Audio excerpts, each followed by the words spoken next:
The Last Song of Elyandra, they say that when the winds of Elyandra shift, even the oldest stones lean in to listen. Perhaps that is why, on that twilight evening, when the horizon glowed like a forge from ages long gone, the quiet valley of Tiralorn felt suddenly alert like a harp string drawn too tight. Tradition claims such moments are omens. I've found that tradition tends to be right more often than not. Lyrian felt it before he heard it, the soft tremor in the air, the kind that dances under the skin like an echo from a forgotten lullaby. He paused on the ancient path leading toward the starward ridge, boots sinking into earth shaped by countless feet before him. He respected old trails the way he respected old stories.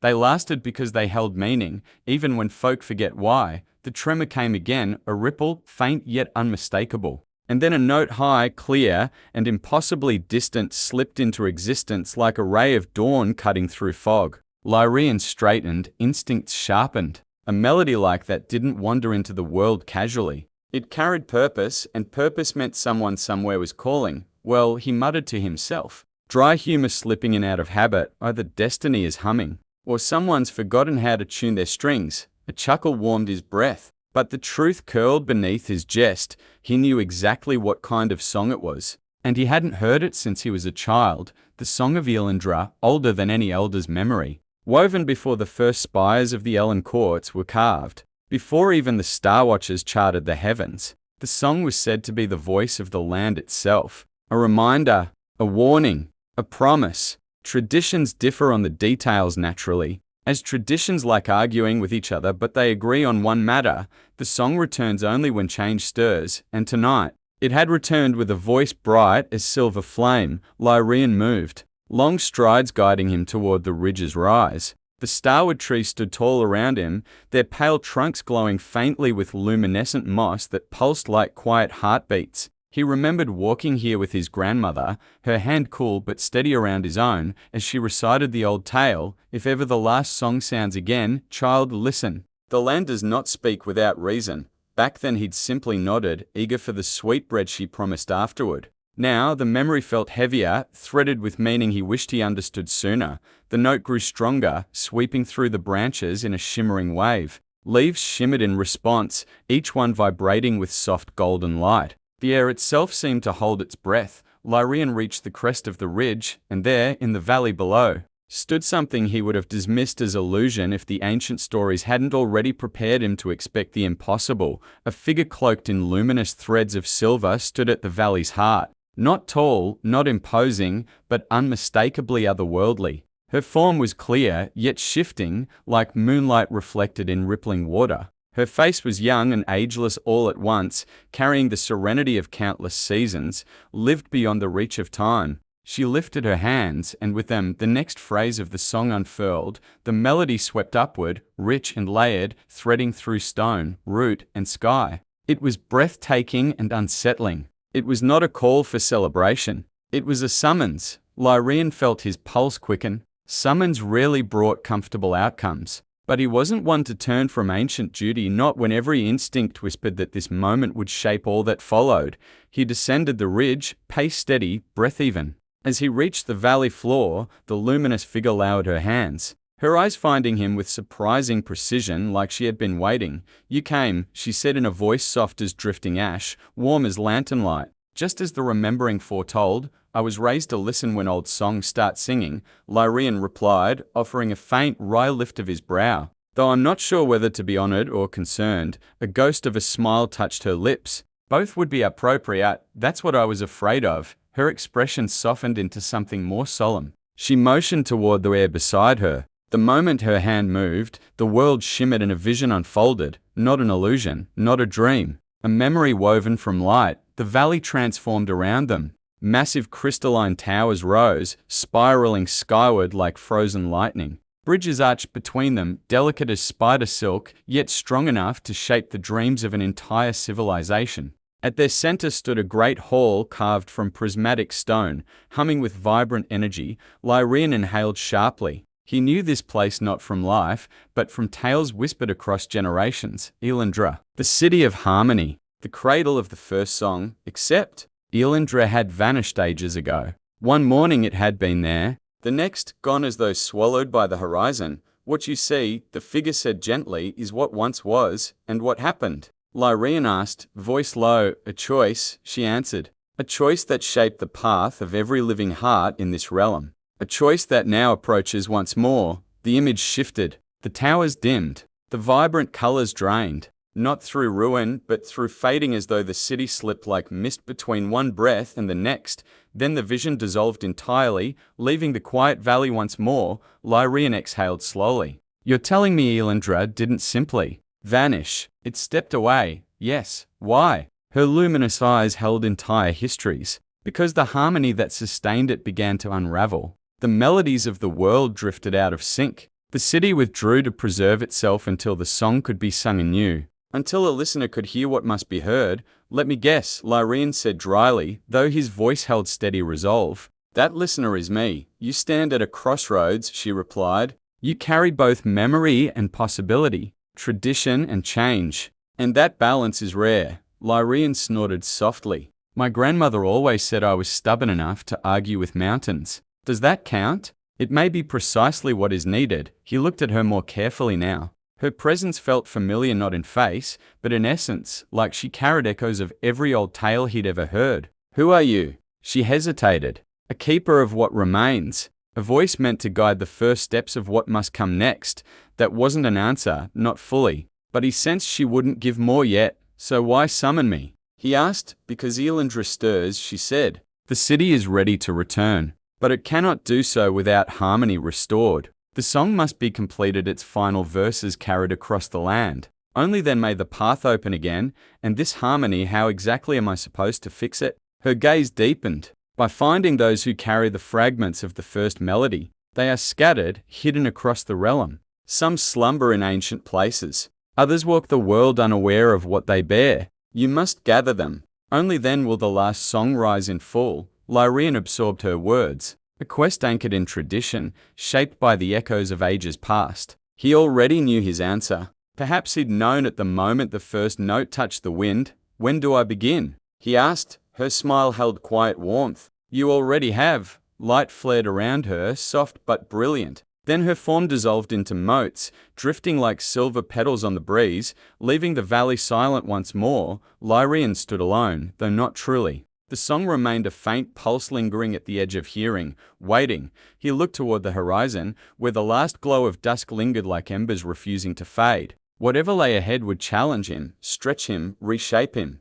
But the path was chosen, and he walked with both past and future at his side. Well, grandmother, he murmured, stepping forward. Seems the land finally had something to say. The wind stirred, almost approving. Thus began the journey that would echo through ages, the journey to awaken the last song of Elyandra. The first steps away from Tirulorn carried Lyrian along a road older than any map dared claim. Stone markers lined the path, lean pillars set by hands that no longer walked the world, each carved with faint spirals that once guided travelers through the valley. He brushed a fingertip across one as he passed, feeling grooves worn smooth by generations. Respect for the past wasn't merely a habit for him. It was an anchor, reminding him that every new journey was stitched to an older one, yet this road felt different. Not heavy or simply expectant, the song's echo, faint but steady, rested just beneath the breath of the wind. Sometimes it was a single thread, sometimes a chord, always shifting like the sky's light at dawn. It neither hurried nor lingered. It simply existed, guiding him onward with the subtle authority of something that had waited ages to be heard again. By the second day, Lyrian reached the outskirts of the Hollowmer Wilds, a forest so dense that sunlight entered only in broken fragments. As though the branches had grown wise enough to guard what lay beneath, he paused at the tree line, taking in the familiar shapes twisted by centuries of storms. He had crossed these woods many times, though never with the lingering hum of a lost melody circling him like a watchful companion. Well, he said to the trees, tone light, if any of you have been hiding ancient secrets. This would be the right week to mention it. The wilds did not answer unless one counted the creak of branches shifting in the wind, which he never dismissed lightly. Nature spoke, just not always in ways convenient for conversation. He stepped beneath the canopy. The forest floor was cushioned with ferns and moss that glowed faintly where dusklight touched them. Patterns of luminous threads curled around roots, shaping symbols that looked suspiciously like the ones carved on the stone markers back in Tirulorn. He crouched to examine them, running a thumb across a swirl. The moss responded with a soft shimmer. Guiding glyphs, he murmured. Not seen these since the elder rites. Tradition said such glyphs appeared only when the forest wished to guide a traveler. He had always taken that to mean the elders themselves created them. Now, seeing them glow of their own accord, he realized something far older was at work. Lyrian rose and followed the glowing path deeper into Hollowmoor. Hours passed, though time felt stretched thin, as though the forest nudged the seconds aside to make room for something more important. Every so often, the song's hum sharpened, threading through the leaves in directional pulses left, then right, then deeper still. He followed without hesitation, trusting instinct more than logic.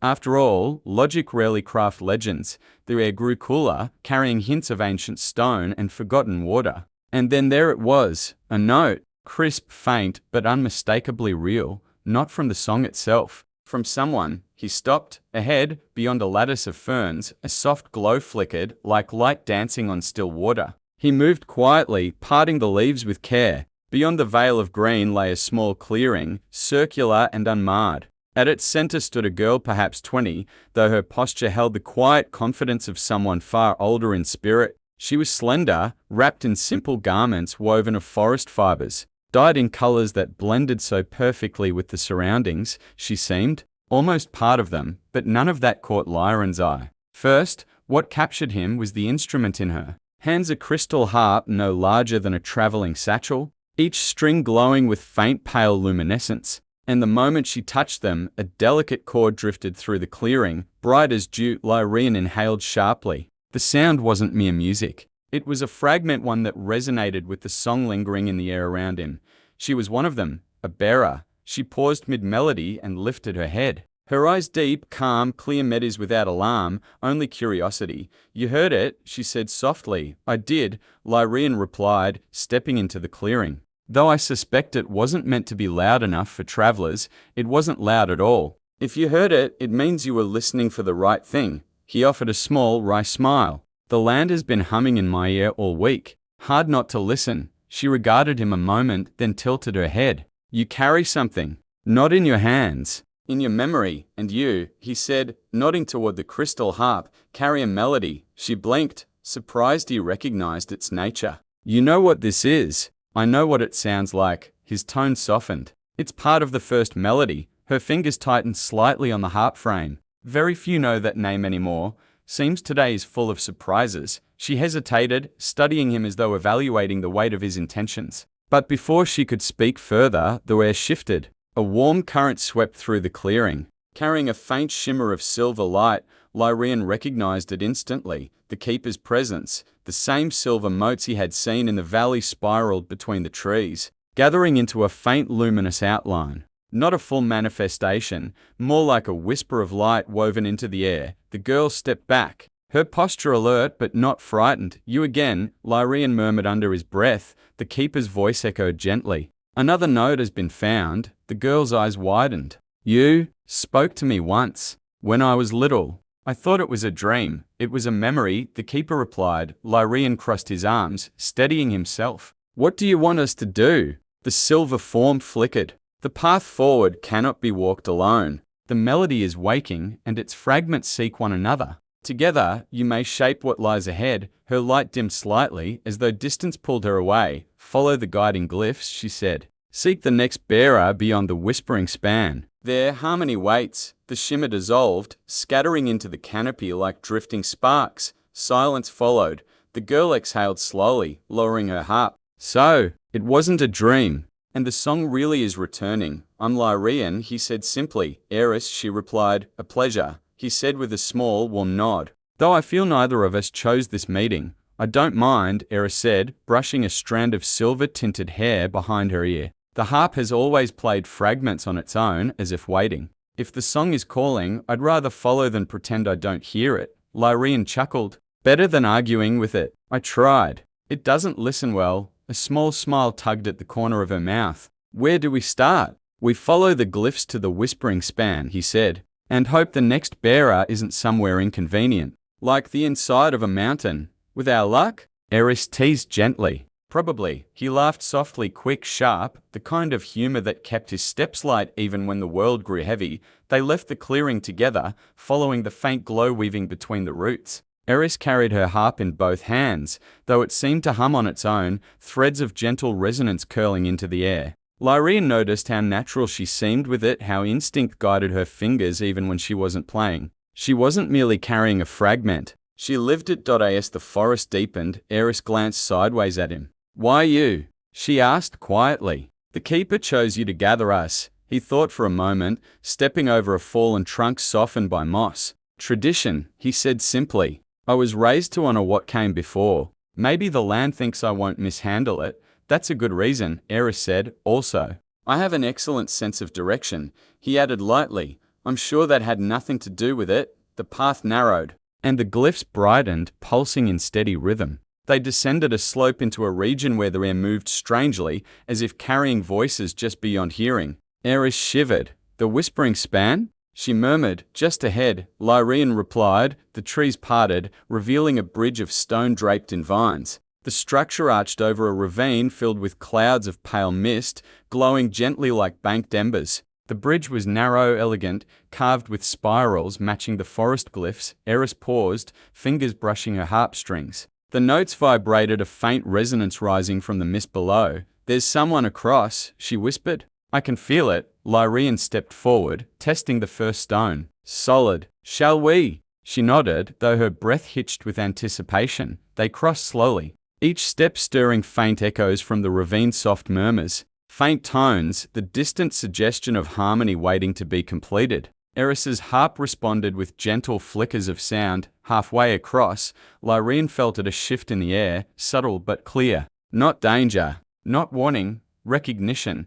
The song grew brighter, stretching towards something on the other side. Eris's eyes widened. "Do you feel that?" "Yes," he said quietly. The far end of the bridge came into view, and there, standing in the mist-bathed clearing beyond, was a figure tall, cloaked, steady. In his hands rested a long wooden staff carved with spirals that glowed softly within a light. His presence felt like deep earth and old storms. Patient yet powerful, a second bearer. He lifted his head, meeting their gaze calmly, as though he had expected them. "About time you arrived," he said, voice warm and dry. "I was beginning to think the song had changed its mind." Lyrien exchanged a look with Eris. "Well," he murmured with a faint grin, "this should be interesting." The figure waited at the far end of the whispering span with the stillness of someone woven from old mountains and even older lessons. Mist curled around his boots, rising and falling in slow spirals, as if greeting him and only him. His staff hummed with faint, steady resonance, each carved spiral illuminating in gentle rhythm. Lyrien and Eris reached solid ground. The air shifted subtly, as if the world itself leaned closer. The stranger inclined his head. "You walk with the song," he said. "I felt its echo long before you stepped onto the bridge." Eris tightened her grip on her crystal harp. "Then you know why we're here." "I know enough," he replied. "The melody has been restless for months. It would wake me at dawn with vibrations through the stone. Old spirits do not stir without reason." Lyrien studied him with quiet interest. His voice carried the calm weight of tradition, steady, grounded, a welcome contrast to the uncertainty that had followed them from the valley. "My name is Lyrien," he said. "This is Eris." The stranger rested both hands atop his staff. "Thalin," he answered. "Stone Warden of the Northridge Caverns." Eris's eyes widened slightly. "So you're the sentinel who keeps the caverns balanced." "The elders speak of your post as if it's older than the ridge itself." "It is," Thalin replied simply. "The caverns pulse with echoes from ages before memory. Their harmony is delicate. When the song trembled, the stone trembled with it." He lifted his staff slightly. The moment it did, this awakened. The spirals along the wood brightened in response. Lyrien stepped closer, feeling the air resonate like ripples across calm water. "Your staff holds a fragment." "Not a fragment." Thalin shook his head. "A foundation. What you carry resonates with the sky and wind. What Eris carries resonates with the streams and canopy. But this," he tapped the wood, "resonates with the earth. Without it, the melody collapses." Eris examined the glow along the staff's spirals. "That means you've known about the song longer than either of us." "I've waited for it longer," Thalin corrected gently. "But knowing, no. Not until the echo called." Lyrien folded his arms, a quick half smile breaking through. "Seems the land picks its messengers carefully." Though I can't promise we're the easiest to work with. Thalon raised an eyebrow. I imagine not. Eris hid a quiet laugh behind her hand. Lyrian cleared his throat. The keeper told us to gather all the bearers. If you felt the song, then you're one of them. Whether you expected it or not, Thalon nodded once. I am aware. His eyes softened slightly, though his posture remained steady. The question is where the next one lies. A soft hum answered him, not from any of their instruments, but from the air itself. Silver motes coalesced between the three of them, swirling in a gentle vortex. The shimmer gathered, forming a faint silhouette. Recognition passed through Lyrian like a tide. The keeper, this time her form was faint, as though distance or strain dimmed her presence. Yet her voice was clear, quiet, but resonant. You have found the first 3 notes of the melody, she said. But harmony is not whole. 2 more remain, hidden in the places where memory grows thin. Eris stepped forward. Where do we find them? Follow the river of falling stars, the keeper whispered. Seek the one who listens not with ears, but with threads of time. Their melody intertwines with what was and what is yet to come. Thalon frowned. Time weavers vanished ages ago. Not vanished, she corrected. Forgotten, sleeping, waiting for the right voice to stir them. And the 5th? Lyrian asked. Her form flickered. The 5th is the most delicate of all. Their fragment carries the heart of the melody itself. They do not know what they hold. When you find them, guide them gently. Their path has been quiet for too long. Lyrian nodded slowly. We'll find them. The keeper's glow dimmed further, like a lantern battling dusk. The melody begins to rise. But so does the rift that once caused Elyandra to step away. Balance must be restored before the last song can be sung in full. What kind of rift? Eris asked softly. The keeper's reply was almost a whisper. A disharmony of hearts. It grows in shadows unseen, fed by forgotten promises. Before any of them could ask more, the silver mote scattered upward, disappearing into the canopy. The air stilled once more. Lyrian released a slow breath. That was less comforting than usual. Eris nodded, her crystal harp humming faintly. She sounded weaker. Thalon pressed a palm to the ground. The earth agrees. Something ancient stirs beneath the harmony. We must move quickly. Lyrian squared his shoulders. Then we head to the river of falling stars. Thalon gestured eastward. The river lies beyond the ridge. But the path is not simple. The wilds end shortly. Ahead and past that. His gaze settled on Lyrian with a hint of amusement. Well, I hope your sense of direction is as good as you claimed. Lyrian smirked. It's impeccable. Most of the time. Eris grinned. That's reassuring. They left the clearing together, stepping back toward the main trail. Thalon's staff illuminated the path with a soft golden glow, its spirals humming in harmony with Eris's harp. The melodies did not merge fully yet, but they no longer drifted alone. A sign of progress. As they walked, the forest thinned until only scattered clusters of ancient trees remained. Beyond them, the land unfurled into rolling moorland, painted in muted gold by the fading sun. A narrow path wound through the tall grass, leading toward distant mountains, where the river shimmered faintly like threads of starlight pulled across the earth. Lyrian inhaled deeply, letting the air fill him with quiet certainty. We're getting closer, he murmured. Thalon nodded. The resonance grows stronger the farther east we go. Eris's expression softened with wonder. The river of falling stars. I've heard only stories. They say its waters glow because they remember the sky they once touched. Thalon added, legends claim the river was formed from the tears of constellations when the heavens first shifted. Lyrian chuckled. If every tale about that river were true, it would be older than time. Eris smiled. Perhaps it is. They walked for hours, the sky deepening from amber to indigo. Fireflies drifted between the reeds, each flicker echoing faint notes of the fragment Eris carried. The land grew quieter, though not empty, merely attentive. Like a gathering audience, then without warning, the air changed. A low resonance pulsed beneath their feet, deep and rhythmic. Like a heartbeat echoing through stone, Thalon's staff glowed brighter. Something stirs. Eris clutched her harp. This feels different. Lyrian halted, eyes narrowing as the ground ahead shimmered with a faint silver mist. It rose from the earth itself, swirling in slow spirals, shaping forms that dissolved before they could be understood. A soft voice drifted from the mist. Not words, tones. Notes woven like threads through time. Eris gasped. That's impossible. Thalon's expression tightened. Not impossible. Only ancient. Lyrian stepped forward, instincts sharpened. The melody was unlike any they had heard so far, familiar yet foreign, soothing yet unsettling. Like a lullaby from a forgotten childhood. "Someone's here," he murmured. The mist shifted. A faint silhouette appeared, small, delicate, wearing robes woven with shimmering filaments that drifted like strands of constellations. The figure's eyes opened slowly, glowing softly with the light of dawn mixed with dusk.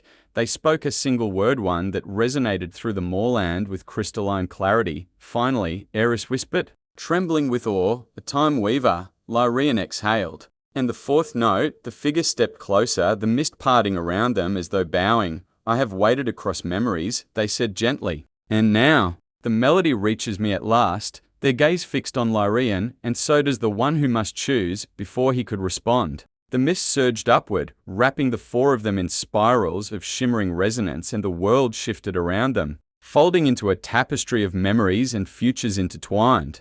In the hush that settled after the fading resonance of Elyandra's ancient melody, the sky above the Vale of Lorien shimmered with a faint silver haze, as if the air itself strained to remember a tune older than its own breath. Aralan felt the echo of that sound deep in the center of his chest, a lingering warmth that refused to loosen its grip. For a long moment he stood unmoving, unsure whether the silence around him was peace or the prelude to something that had been waiting centuries to rise. He had always believed the songs of the Eldertide were remnants of a forgotten era, gentle relics meant to soothe wandering spirits. Yet here, in this uncanny stillness, he sensed the truth bending toward him, heavier and more insistent than any tale whispered around hearth fires of old. Elyandra had carried her song through countless generations, guarding it as though it were the pulse of the world itself, and when she released its final refrain, the valley had changed. The trees leaned as if listening closely, the earth glowed with faint silver threads, and even the distant ridgelines shimmered with a soft luminescence.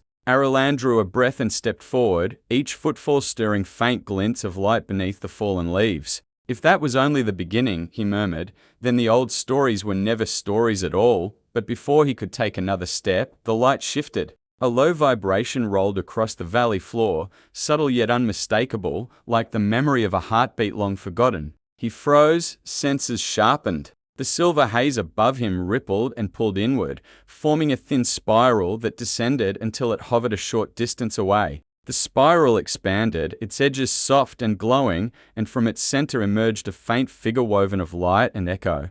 Not solid, not spirit, something between. Its shape suggested a tall form draped in flowing strands like woven starlight. When it spoke, its voice carried the remnant of Elyandra's melody, gentle yet resonant, as though every tone carried a century of patience. "Aralan of the Wandering Path," it said, "the last refrain has been released, and with it, the bonds of silence have loosened." Elyandra kept the world steady, but the burden was never hers alone. He swallowed, unsure whether to bow, speak, or simply listen. "Who are you?" The figure inclined slightly, though it made no sound of movement. "One of the echoed ends, keepers of the ancient harmonies. The world hums with countless threads, but some grow faint when unguarded." Elyandra carried them through eras of forgetting.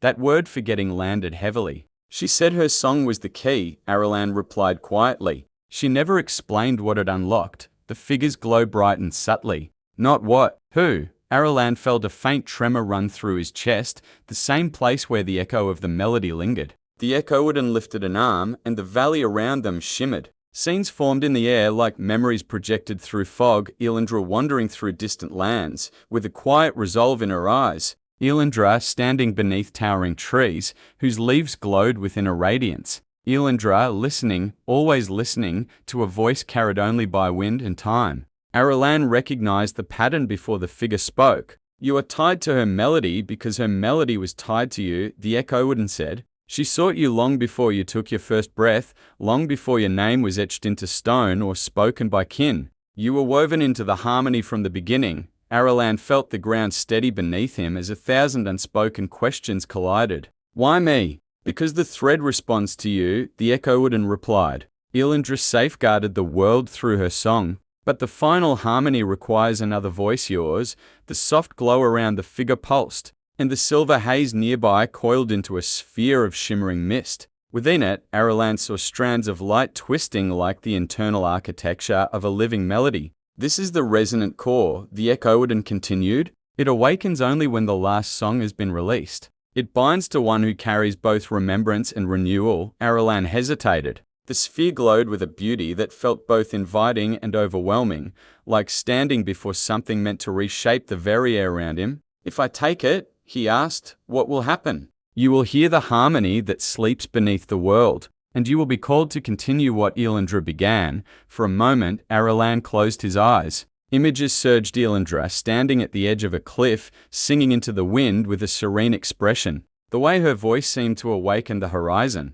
The way she held her melody as if it were the final ember of something precious. When he opened his eyes, he met the Echowoodin's gaze. I'm not ready. No one ever is, the figure replied. Harmony asks not for certainty but for willingness. The sphere pulsed again, and the faint echo in Aralan's chest responded with a gentle resonance. His feet moved on their own. Step by step, he approached the sphere until he stood close enough to feel the soft warmth radiating from it. He raised a hand, hesitated, then touched it. Light surged outward like a wave, enveloping him in silver. The valley vanished. Sound filled the space around him, not a song, but the raw foundation of one, a deep vibration that carried the sensation of wind, stone, sky, and distant ages layered together. It resonated with his heartbeat until the two rhythms intertwined. In that luminous expanse, he saw fragments, towering halls grown from living branches, vast plains shimmering with floating lights, and a figure that looked like Elyandra standing among them, watching him with a peaceful, knowing expression. Her voice echoed, not spoken, but flowing through the space like the warmth of the rising sun. The world listens. Let it hear you. Then the light dimmed, and the valley returned. The sphere dissolved softly into his chest, becoming a faint glow beneath his skin. The Echowoodin watched him with an expression Aralan could not translate, though it felt close to reverence. It has accepted you, the figure said. Now your path leads to the Solstice Spire. There the harmony waits to be awakened fully. Aralan's breath steadied. The air around him pulsed with faint rhythmic waves, as though responding to his thoughts. What lies at the spire? The convergence, the Echowoodin replied. A place where the threads of the world braid together. Elyandra never reached it. Her role was to guide the melody to the one meant to continue it. The figure paused, its glow fading slowly. You will not walk alone. Those drawn to the harmony will find you. But be wary, when a melody awakens, so too do forces that stir in its presence. Some seek balance, others seek silence. The last word lingered, heavy with unspoken meaning. Before Aralan could ask more, the figure dissolved into scattering flecks of silver light that drifted skyward and vanished. Aralan stood alone once more. Or not alone, he could feel the world around him listening, responding to each breath he took. He tightened the straps of his cloak and looked toward the distant horizon, where the faint silhouette of the Solstice Spire rose like a needle of stone against the sky. The path would be long. The unknown stretched vast before him. But the harmony thrummed gently in his chest, steady and warm, guiding his next step like the quiet promise of a dawn still on its way. And far above, as if carried by the last whisper of Elyandra's melody, a soft, shimmering echo danced through the air, an echo that seemed to say the true song had only just begun. The first light of dawn spilled across the high plains as Aralan stepped onto the ancient road leading toward the distant rise of the Solstice Spire, though morning usually carried a brisk stillness. Today, the very air hummed with a quiet resonance that moved in time with his breath. Each step he took stirred faint ripples of light beneath the stone slabs, as though the path itself recognized the presence of the harmony resting in his chest. He hardly felt ready to bear such a burden, yet every faint pulse from within reminded him that readiness was not what the world required. Only presence, only willingness to continue the melody Elyandra had entrusted to him. The plains stretched wide, painted with tall silver grass that swayed like soft waves. The horizon shimmered where the light touched it, and Aralan felt the subtle pressure of being watched not by eyes, but by the land itself. It listened to him. Now, he could sense it as clearly as the wind on his face. That strange awareness unsettled him, yet it also steadied something deep within. Before he had traveled far, the wind shifted. It carried a faint note, warm, spiraling, and oddly familiar. He paused. The sound curled through the plains like a gentle beckoning. He turned toward it instinctively, led not by reason but by an inner pull that resonated with the core's faint glow. The silver grass parted ahead. A figure approached, stepping lightly across the plains with the grace of a dancer moving to an almost forgotten tune. She was young, though her eyes carried an older, quieter knowing. Her cloak was woven from threads that shimmered like soft dusk, and in her hand she held a slender instrument carved from pale wood that glowed faintly where the morning light touched it. She stopped a few paces away, studying him with interest rather than fear. I wondered when the melody would choose a bearer again, she said, her voice soft but unwavering. The plains have been restless since last night, Aralan exhaled slowly. Who are you? Lyra of the Whispering Step, she replied with a slight bow of her head. I follow the threads that move between sound and silence.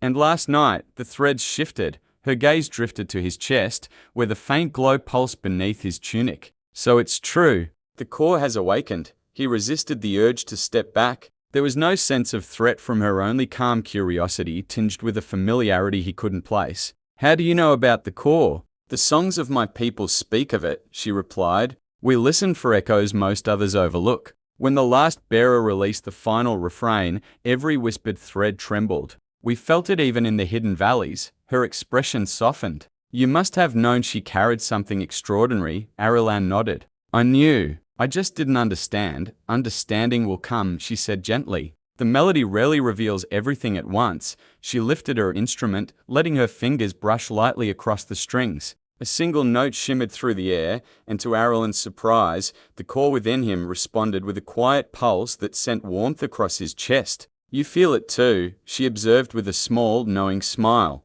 The world is tuning itself around you. It's overwhelming, he admitted, choosing his words carefully. The spire is calling me, but I don't know what I'm supposed to do when I reach it. No bearer ever does at first, she replied. But the path becomes clearer as you walk it. She hesitated for a moment. May I travel with you? The plains can shift when the harmony stirs. The road is steadier when more than one listens, Aralan considered. He had begun this journey expecting solitude, but something about Lyra felt aligned with the faint rhythm guiding him. And if she truly understood the threads Elyandra once guarded, perhaps her presence was not coincidence. Yes, he said finally. I'd welcome the company. Her smile warmed, bright and genuine. Good. Then let us walk. They moved together along the old road, and though silence settled between them, it felt comfortable, like two notes resting within the same chord. The plains seemed calmer with her nearby. The faint hum of resonance still followed Aralan, but now it blended with the soft rhythm of her steps. After some time, Lyra spoke again. Tell me, she said quietly, what did the echo wouldn't show you when you accepted the core? Aralan hesitated. The memory still glowed vividly in his mind, Elyandra's serene expression, the towering halls grown from ancient branches, the shimmering plains filled with floating lights. Fragments, he said slowly. Places I've never seen. Lights moving across vast lands. And her, watching, as if urging me forward. The fragments are invitations, Lyra replied. Pieces of what was once whole. The spire will weave them into clarity. They traveled for hours, and slowly the plains shifted. The grasses deepened in color, their silvery sheen taking on faint iridescent hues. Strange patterns formed in the wind, spirals of shimmering motes that drifted like slow-moving fireflies. Lyra paused, watching the motes with interest. The plains are responding more strongly than I expected, she murmured. The melody must be rising faster. Aralan looked toward the distant spire. It stood taller now, its silhouette sharp against the sky. A faint glow circled its peak like a ring of suspended starlight.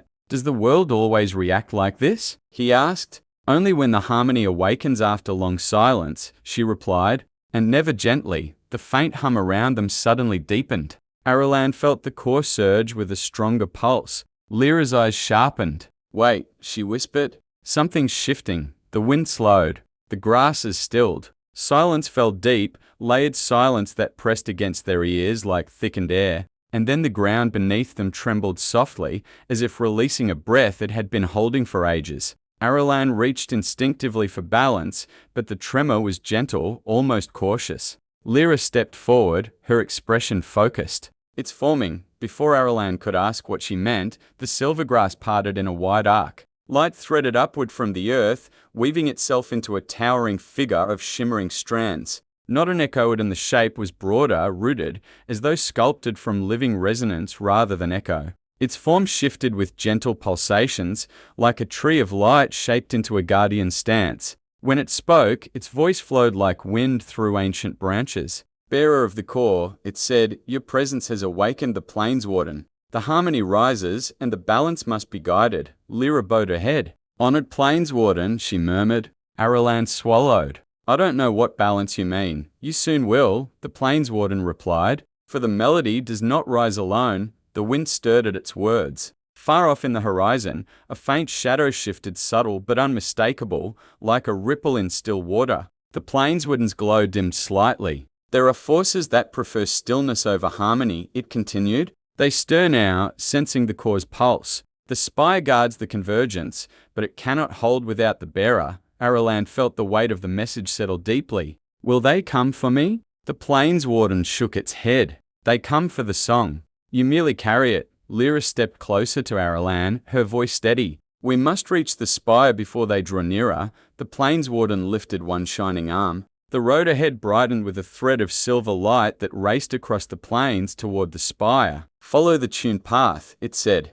and trust the resonance within you. The world listens. Its final words hung in the air as the figure dissolved into fading streams of light. The grasses swayed once more. The wind returned. Lyra exhaled softly. So it begins in earnest, Aralan nodded, his pulse matching the core's quiet rhythm. Then we walk. They stepped onto the tuned path, the silver thread glowing beneath their feet. Behind them, faint shadows stirred across the plains. Ahead, the spire gleamed like a beacon. And with each step, the harmony grew a little stronger, waiting, guiding, shaping the world around them as the journey continued toward whatever truth awaited within the rising melody.